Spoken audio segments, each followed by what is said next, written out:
श्रीमद् भागवत 16वां अध्याय परीक्षित की दिग्विजय तथा धर्म और पृथ्वी का संवाद। सूत जी कहते हैं, शौनक जी, पांडवों के महाप्रयाण के पश्चात भगवान के परम भक्त राजा परीक्षित श्रेष्ठ ब्राह्मणों की शिक्षा के अनुसार पृथ्वी का शासन करने लगे। उनके जन्म के समय ज्योतिषियों ने उनके संबंध में जो कुछ कहा था, वास्तव में वे सभी महान गुण उनमें विद्यमान थे। उन्होंने उत्तर की पुत्री इरावती से विवाह किया। उससे उन्होंने जनमेजय आदि 4 पुत्र उत्पन्न किए तथा कृपाचार्य को आचार्य बनाकर उन्होंने गंगा के तट पर 3 अश्वमेध यज्ञ किए, जिनमें ब्राह्मणों को पुष्कल दक्षिणा दी गई। उन यज्ञों में देवताओं ने प्रत्यक्ष रूप में प्रकट होकर अपना भाग ग्रहण किया था। एक बार दिग्विजय करते समय उन्होंने देखा कि शूद्र के रूप में कलयुग राजा का वेश धारण करके एक गाय और बैल के जोड़े को ठोकरों से मार रहा है। आ गया देखो, एक बार दिग्विजय करते समय उन्होंने देखा, राजा परीक्षित ने, कि शूद्र के रूप में कलयुग राजा का वेश धारण करके एक गाय और बैल के जोड़े को ठोकरों से मार रहा है। तब उन्होंने उसे बलपूर्वक पकड़कर दंड दिया। शौनक जी ने पूछा, महाभाग्यवान सूत जी, दिग्विजय के समय महाराज परीक्षित ने कलयुग को दंड देकर ही क्यों छोड़ दिया, मार क्यों नहीं डाला?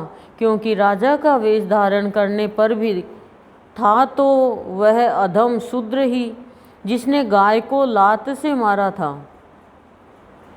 यदि यह प्रसंग भगवान श्री कृष्ण की लीला से अथवा उनके चरण कमलों के मकरंद रस का पान करने वाले रसिक महानुभावों से संबंध रखता हो तो अवश्य कहिए।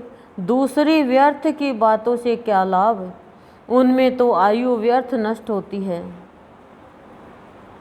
देखो, मैंने भी आपको ये कहा था ना, समय का सदुपयोग जो करता है उसको शांति मिलती है, जीवन सुव्यवस्थित होता है। अब देख लो, इसमें बता दिया कि दूसरी व्यर्थ की बातों से क्या लाभ, उसमें तो आयु व्यर्थ ही नष्ट होती है। आयु, श्वास सब व्यर्थ नष्ट होते हैं। हम लोग कई बार क्या है कि टीवी में, मोबाइल में चालू कर लेते हैं, चालू करते जाते हैं और आता जाता है, और फिर बाद में थोड़ी देर बाद में सोचते दिमाग खराब हो गया, इससे क्या फल मिला, क्या शिक्षा ली, क्या सदुपयोग हुआ, क्या जीवन बदला? लेकिन हम तो यही करते हैं। जितना भी हम नाटक देखते हैं ना, ये उस नाटक से हम शिक्षा नहीं लेते हैं।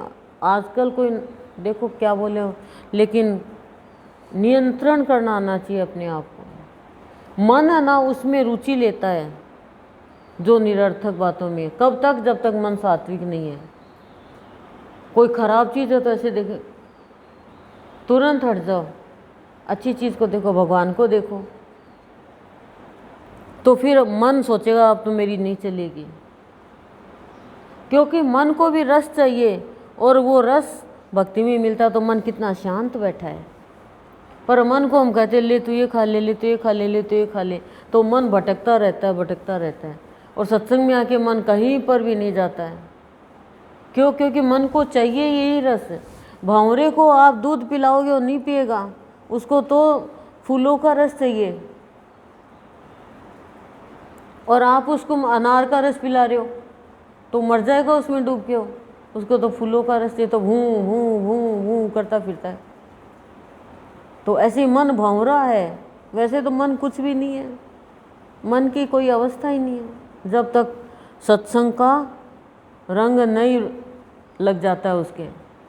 तो देखो, इसमें साफ कह दिया, दूसरी व्यर्थ की बातों से क्या लाभ, उनमें तो आयु व्यर्थ नष्ट होती है। प्यारे सूत जी, जो लोग चाहते तो है मोक्ष, परंतु अल्पायु होने के कारण मृत्यु से ग्रस्त हो रहे हैं। उनके कल्याण के लिए भगवान यम का आवाहन करके उन्हें यहाँ शांति कर्म में नियुक्त कर दिया गया है। जब तक यमराज यहाँ इस कर्म में नियुक्त है, तब तक किसी की मृत्यु नहीं होगी। मृत्यु से ग्रस्त मनुष्य लोक के जीव भी भगवान की सुधा तुल्य लीला कथा का पान कर सके, इसीलिए महर्षियों ने भगवान यम को यहाँ बुलाया है। एक तो थोड़ी आयु, दूसरे कम समझ, ऐसी अवस्था में संसार के मंदभाग्य विषयी पुरुषों की आयु व्यर्थ ही बीती जा रही है। नींद में रात और व्यर्थ के कामों में दिन। ये लो बता दिया, नींद में और व्यर्थ के कामों में। हमारा जो डेली का काम है ना वो ज़्यादा टाइम का नहीं है, लेकिन हम व्यर्थ का काम ज़्यादा करते हैं। सब्जी चढ़ा दी, फ़ोन में लग गई।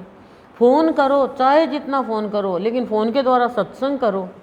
किसी की बुराई कर रहे हो, किसी की निंदा कर रहे हो, किसी को भड़का रहे हो, उत्तेजनापूर्ण वार्ता कभी जीवन की कीमत नहीं करने देगी। संत देखो कितनी शांति से वार्ता करते हैं, वे इसकी लाज ही नहीं रख सकते। देख लो उत्तेजनापूर्ण वार्ता करते परशुराम जी, एक दिन शांत होना पड़ा उनको भी, है ना।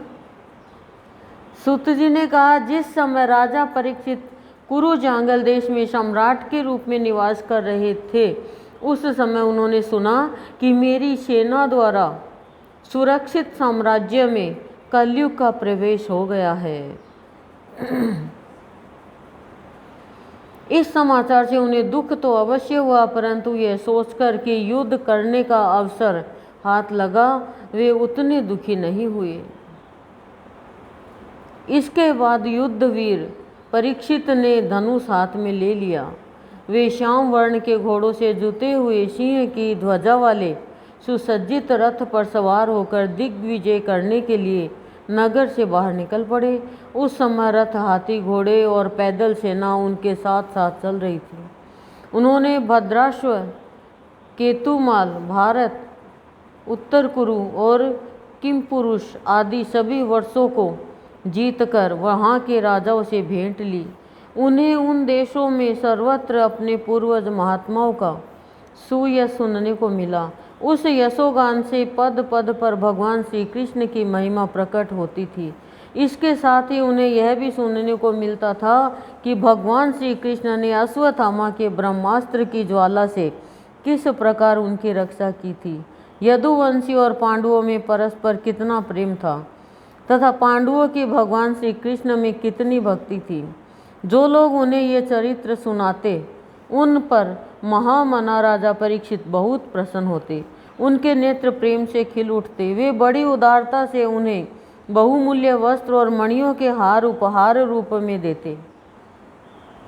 वे सुनते कि भगवान श्री कृष्ण ने प्रेम परवश होकर पांडवों के सारथी का काम किया, उनके सभासद बने, यहाँ तक कि उनके मन के अनुसार काम करके उनकी सेवा भी की। उनके सखा तो थे ही, दूत भी बने।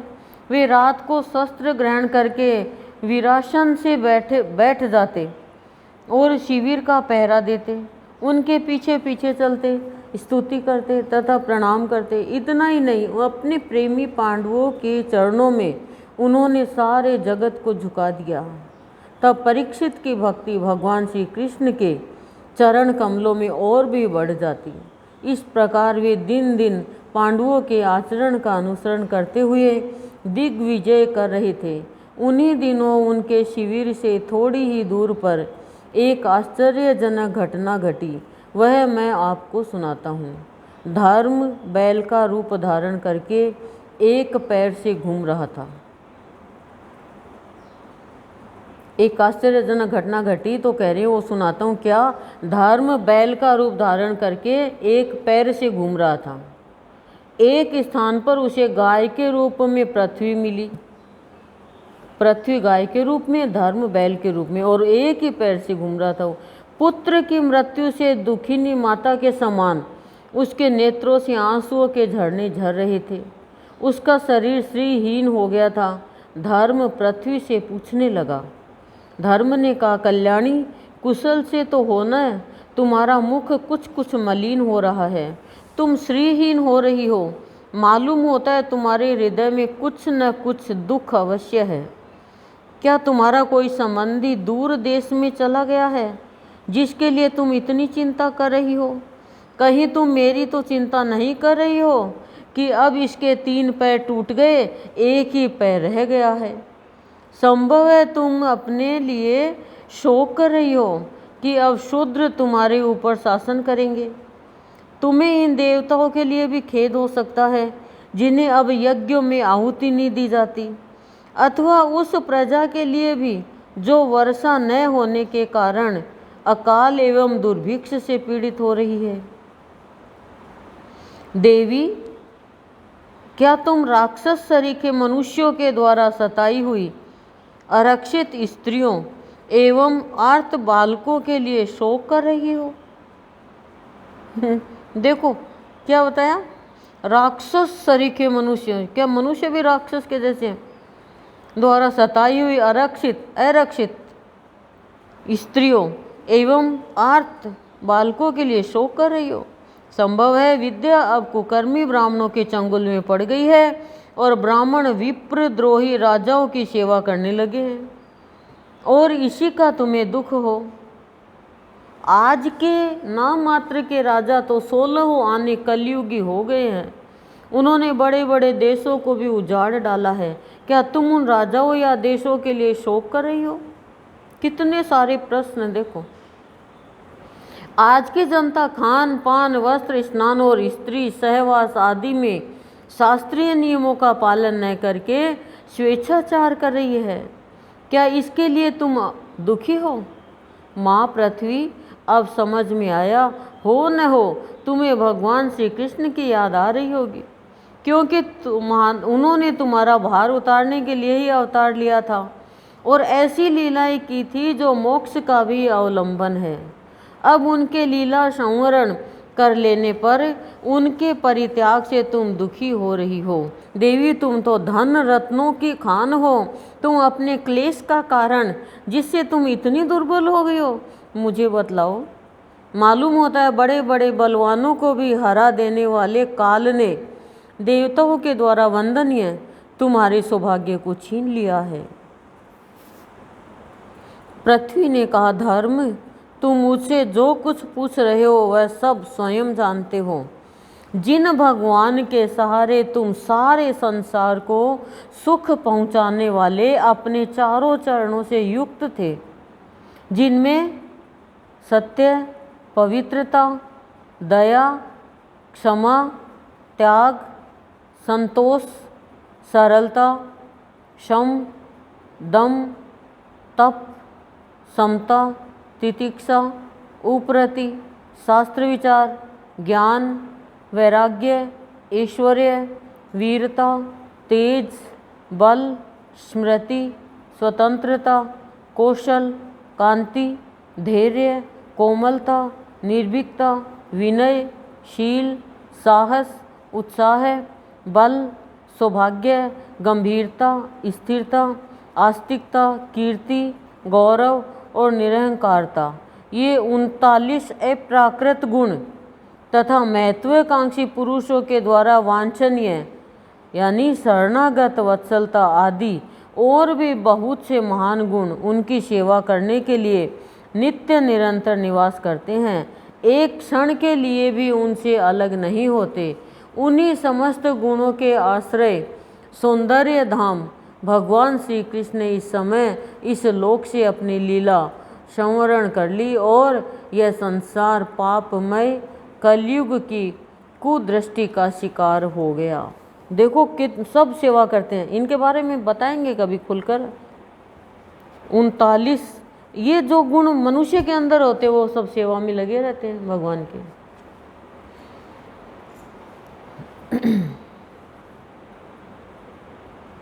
अपने लिए देवताओं में श्रेष्ठ तुम्हारे लिए देवता, पितर, ऋषि, साधु और समस्त वर्णों तथा आश्रमों के मनुष्यों के लिए मैं शोकग्रस्त हो रही हूँ। क्या कह रही है? कलयुग की कुदृष्टि का शिकार हो गया, यही देखकर मुझे बड़ा शोक हो रहा है। यह संसार पापमय और कलयुग की कुदृष्टि का शिकार हो गया, यही देखकर मुझे बड़ा शोक हो रहा है। अपने लिए देवताओं में श्रेष्ठ तुम्हारे लिए देवता, पितर, ऋषि, साधु और समस्त वर्णों तथा आश्रमों के मनुष्यों के लिए मैं शोकग्रस्त हो रही हूँ, जिनका कृपा कटाक्ष प्राप्त करने के लिए ब्रह्मा आदि देवता भगवान के शरणागत होकर बहुत दिनों तक तपस्या करते रहे। वही लक्ष्मी जी अपने निवास स्थान कमल वन का परित्याग करके बड़े प्रेम से जिनके चरण कमलों की सुभग छत्र छाया का सेवन करती है, उन्हीं भगवान के कमल, वज्र, अंकुश, ध्वजा आदि चिन्हों से युक्त श्री चरणों से विभूषित होने के कारण मुझे महान वैभव प्राप्त हुआ था और मेरी तीनों लोकों से बढ़कर शोभा हुई थी। परंतु मेरे सौभाग्य का अब अंत हो गया। भगवान ने मुझ अभागिनी को छोड़ दिया। मालूम होता है मुझे अपने सौभाग्य पर गर्व हो गया था, इसीलिए उन्होंने मुझे यह दंड दिया है। तुम अपने 3 चरणों के कम हो जाने से मन ही मन कुढ़ रहे हो, अतः अपने पुरुषार्थ से तुम्हें अपने ही अंदर पुनः सब अंगों से पूर्ण एवं स्वस्थ कर देने के लिए वे अत्यंत रमणीय श्याम सुंदर विग्रह से यदुवंश में प्रकट हुए और मेरे बड़े भारी भार को, जो असुरवंशी राजाओं की सैकड़ों अक्षौहिणियों के रूप में था, नष्ट कर डाला, क्योंकि वे परम स्वतंत्र थे, जिन्होंने अपनी प्रेम भरी चितवन मनोहर मुस्कान और मीठी मीठी बातों से सत्यभामा आदि मधुमयी मानिनियों के मान के साथ धीरज को भी छीन लिया था और जिनके चरण कमलों के स्पर्श से मैं निरंतर आनंद से पुलकित रहती थी, उन पुरुषोत्तम भगवान श्री कृष्ण का विरह भला कौन सह सकती है। धर्म और पृथ्वी इस प्रकार आपस में बातचीत कर ही रहे थे कि उसी समय राज ऋषि परीक्षित पूर्व वाहिनी सरस्वती के तट पर आ पहुँचे। धर्म और पृथ्वी बात कर रहे हैं, इतने में ही राजा परीक्षित आ गए।